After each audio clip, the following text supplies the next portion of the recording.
আসসালামু আলাইকুম বন্ধুরা, কেমন আছো? আশা করি ভালোই আছো।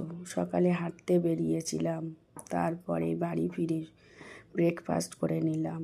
দুপুরের রান্নারও প্রস্তুতি নিচ্ছি, রান্নাও শুরু করে দিলাম। একে একে একে একে সবই রান্না করে নিয়েছি। তারপরেই দুপুরের ঘর গুছানোর কাজও শুরু করে দিয়েছি।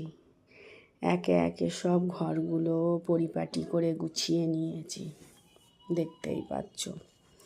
তারপরেই ডাইনিং রুমে এসে পরিপাটি করে সুন্দর করে ঘর ডাইনিং রুমটাও গুছিয়ে নিয়েছি। দেখতে বেশ ভালোই লাগছে, আমার তো খুব ভালো লাগছে। তোমাদের কেমন লাগছে তোমরা কমেন্টে জানাতে ভুলবে না।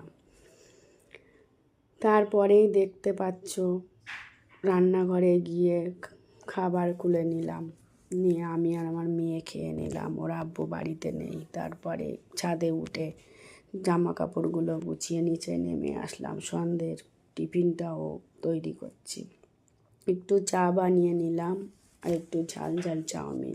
তারপরে দেখতে পাচ্ছ আমাদের